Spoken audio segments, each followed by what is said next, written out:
আসসালামু আলাইকুম প্রিয় শিক্ষার্থীরা, নিশ্চয়ই ভালো আছো এবং সুস্থ আছো, নিরাপদে আছো এবং বাসায় পড়ালেখা করছো।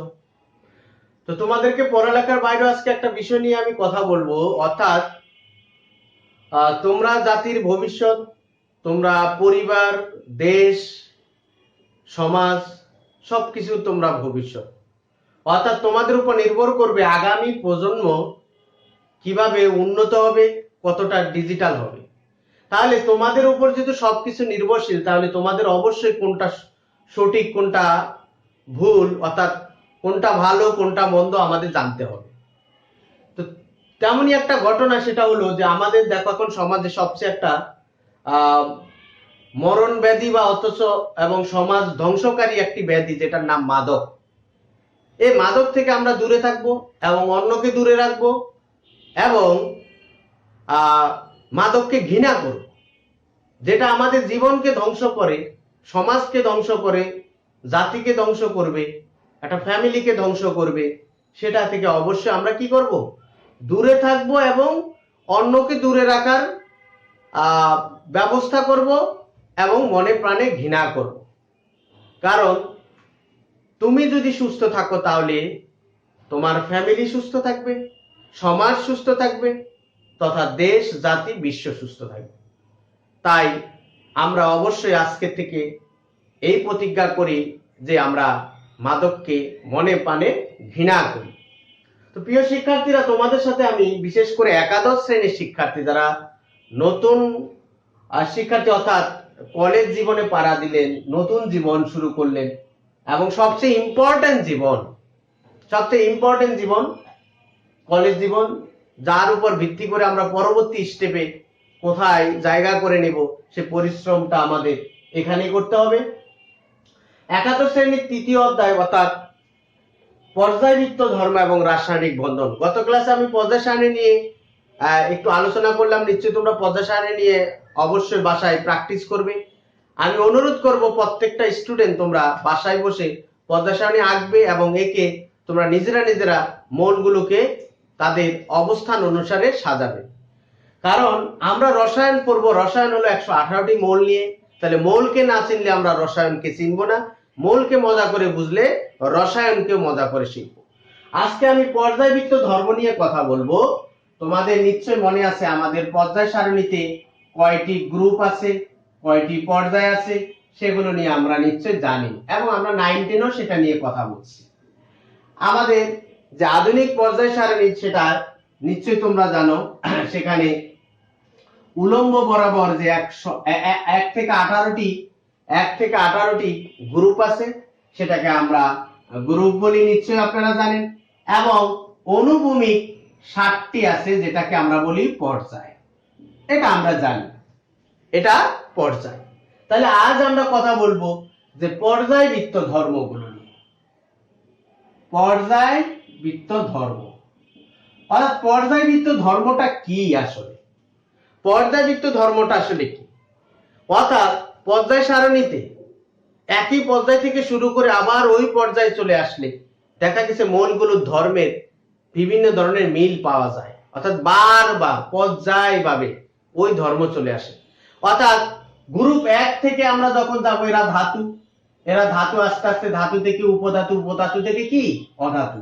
আবার যখন এখানে আসবো, আবার ধাতু থেকে উপধাতু, উপধাতু থেকে অধাতু। তার মানে কি? এটা একটা পর্যায়বৃত্ত ধর্ম। এই পর্যায়বৃত্ত ধর্মের মধ্যে কি কি আছে? আমরা পর্যায়বৃত্ত ধর্মের মধ্যে আপনি প্রথমে শিখবেন আকার, পারমাণবিক আকার, পারমাণবিক আকার, অথবা অনেক সময় ব্যাসার্ধ বলে। তারপরে শিখবেন আয়নীকরণ শক্তি, আয়নীকরণ শক্তি, আয়নীকরণ শক্তি। তারপরে আমরা শিখব ইলেকট্রন আসক্তি, ইলেকট্রন আসক্তি। তারপরে আমরা শিখব তড়িৎ ঋণাত্মকতা, তড়িৎ ঋণাত্মকতা এবং ধাতব অধাতব ধর্ম, ধাতব অধাতব ধর্ম। এগুলো নিয়ে আমরা সাধারণত কথা বলবো। তবে এগুলো কিন্তু 9, 10ও ছিল, রাইট? 9-10 ছিল, তবে কিছু ব্যতিক্রম আছে, সেই ব্যতিক্রমগুলো তোমাদেরকে শেখাবো এবং সহজে মনে রাখার একটা সিস্টেম দেখা দিব যাতে তোমরা সহজে বুঝতে পারো। পারমাণবিক আকার, আয়নীকরণ শক্তি, ইলেকট্রন আসক্তি, তড়িৎ ঋণাত্মকতা, ধাতব অধাতব ধর্ম, পর্যায়বৃত্ত ধর্ম। তাহলে সবচেয়ে প্রথমে তোমাকে আমি যেটা নিয়ে কথা বলবো, পারমাণবিক আকার। এই পারমাণবিক আকার যদি বুঝো, বাকি পড়াগুলো তোমার কাছে সহজ হয়ে যাবে। অর্থাৎ পারমাণবিক আকারটা যদি আমরা ভালোভাবে বুঝি, তাহলে আমাদের বাকি যে পর্যায়বৃত্ত ধর্মগুলো আছে এগুলো আমরা সহজে বুঝতে পারবো। তাই শুরুতে চলো আমরা পারমাণবিক আকার নিয়ে কথা বলবো। পারমাণবিক আকার, তাহলে পারমাণবিক আকারটা আসলে কি? পারমাণবিক আকার কি? তোমরা নিশ্চয় জানো পরমাণু অনেকটা গোলাকার। পরমাণুর কেন্দ্রে নিউক্লিয়াস থাকে, তার বাইরে কিছু নির্দিষ্ট কক্ষপথ থাকে যেখানে অরবিটাল গুলো থাকে, সেটাকে শক্তি স্তর বলে। তাহলে পারমাণবিক আকার হলো সাধারণত কোন পরমাণুর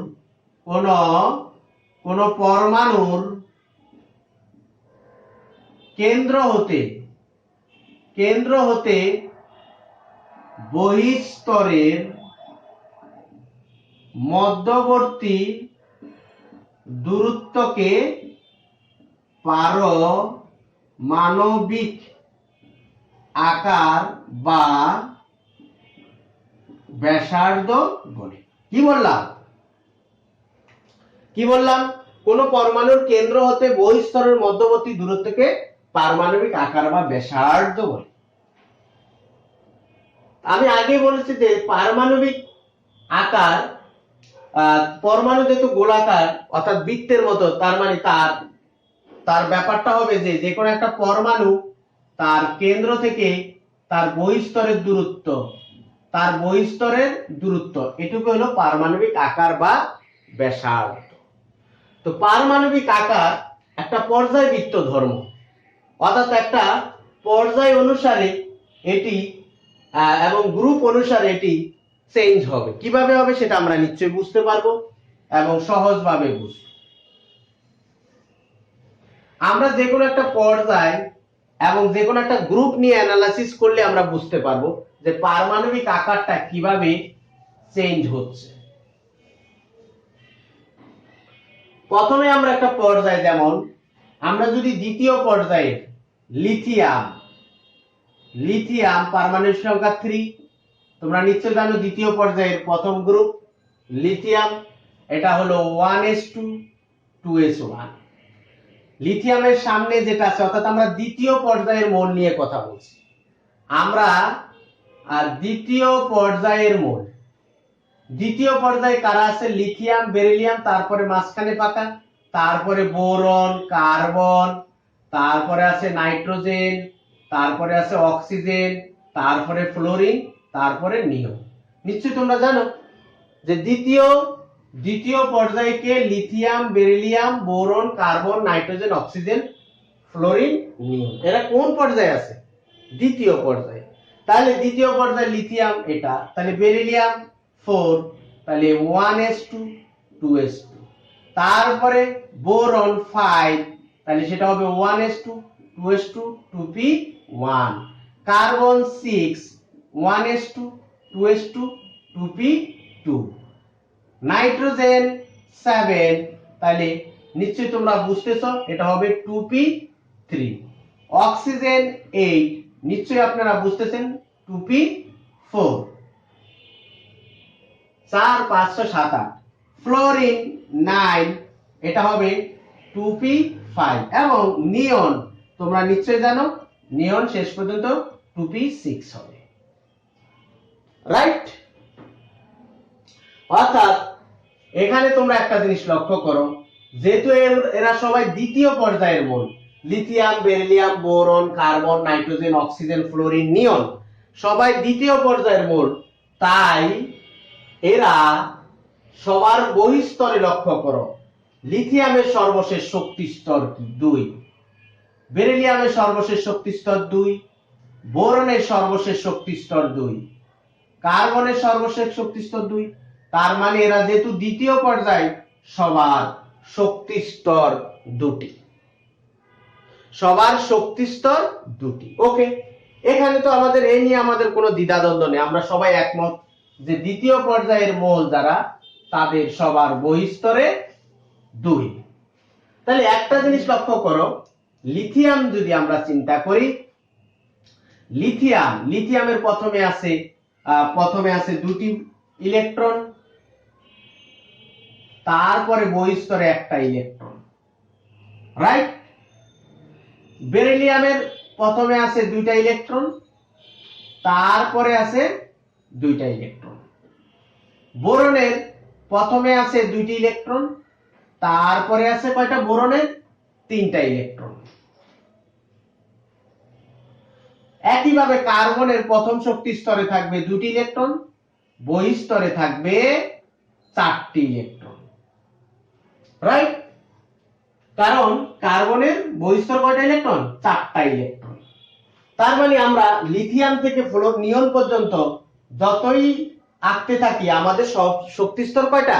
2টিই থাকবে, শক্তি স্তর 2টি। তাহলে এখানে লিথিয়ামের পারমাণবিক সংখ্যা 3, তাহলে পারমাণবিক সংখ্যা 3 হলে এখানে নিশ্চয়ই এখানে প্রোটন 3টি, বোরনের পারমাণবিক সংখ্যা 4, তার মানে 4টি প্রোটন আছে। বেরিলিয়ামের পারমাণবিক সংখ্যা 4, 4টি প্রোটন। বোরনের পারমাণবিক সংখ্যা 6, তার মানে 5টি প্রোটন। এবং কার্বনের পারমাণবিক সংখ্যা 6, তার মানে কেন্দ্রে 6টি প্রোটন আছে। কয়টি প্রোটন আছে? 6টি প্রোটন আছে, রাইট? তার মানে একটা জিনিস লক্ষ্য করো, এর ক্ষেত্রে আমরা দেখব ইলেকট্রন হলো 3টি, প্রোটনও 3টি। ইলেকট্রন 4টি, প্রোটন 4টি। ইলেকট্রন হলো 5টি, প্রোটন 5টি। ইলেকট্রন 6টি, প্রোটন 6টি। তার সাথে সাথে যদি আমরা n চিন্তা করি, এখানে শক্তি স্তর 2, অর্থাৎ সর্বশেষ শক্তি স্তরকে যদি ধরি n = 2, এখানেও n = 2, এখানেও n = 2, n = 2। তাহলে লক্ষ্য করেন আপনারা একটা জিনিস যদি একটু গভীরভাবে চিন্তা করেন, যে সবার শক্তি স্তর কিন্তু 2টা করে এবং সবার সর্বশেষ শক্তি স্তর 2। কিন্তু একটা জিনিস লক্ষ্য করো, আমরা যতই বাম থেকে ডানে যাচ্ছি, অর্থাৎ লিথিয়াম থেকে যতই ডানের দিকে যাচ্ছি নিয়নের দিকে, ততই দেখো এই বহিঃস্তরের অর্থাৎ কেন্দ্রে প্রোটন সংখ্যা বাড়তেছে, 3, 4, 5, 6। কেন্দ্রে প্রোটন সংখ্যা অর্থাৎ ধনাত্মক চার্জ বাড়তেছে। এবং সাথে সাথে আরেকটা জিনিস লক্ষ্য করো, এই লিথিয়ামের বহিঃস্তরে ইলেকট্রন 1টা, বেরিলিয়ামের বহিঃস্তরে ইলেকট্রন 2টা, বোরনের বহিঃস্তরে ইলেকট্রন 3টা, কার্বনের 4টা। তার মানে আমরা একটা জিনিস লক্ষ্য করলাম, যে বাম থেকে ডানে গেলে কেন্দ্রে প্রোটন সংখ্যাও বাড়ে এবং বহিঃস্তরের ইলেকট্রন সংখ্যাও বাড়ে। তাই প্রোটন হলো পজিটিভ, তোমরা নিশ্চয়ই জানো প্রোটন হলো পজিটিভ আর ইলেকট্রন হলো নেগেটিভ চার্জ। তাহলে কেন্দ্রে প্রোটন সংখ্যা বাড়ে এবং বহিঃস্তরের ইলেকট্রন সংখ্যা বাড়ে। তার মানে প্রোটনের চার্জ অর্থাৎ ধনাত্মক চার্জ বাড়ে, ঋণাত্মক চার্জ বাড়ে। তাহলে ধনাত্মক এবং ঋণাত্মক চার্জ বাড়লে তাদের মধ্যবর্তী আকর্ষণ বাড়বে। তার মানে কি, আমরা দেখলাম যে বাম থেকে ডানে গেলে কেন্দ্র এবং বহিঃস্তরের আকর্ষণ বাড়ে, আর আকর্ষণ যেহেতু বাড়ে তাহলে বহিঃস্তরটা কেন্দ্রের দিকে কি একটু ঝুঁকে পড়ে। তার মানে হলো বাম থেকে ডানে গেলে পারমাণবিক আকার হ্রাস পায়। কেন হ্রাস পায় এটা মুখস্থের কোনো কথা না, লজিক্যালি আমরা বুঝতে পারছি, রাইট? কি যে একই পর্যায়ে বাম থেকে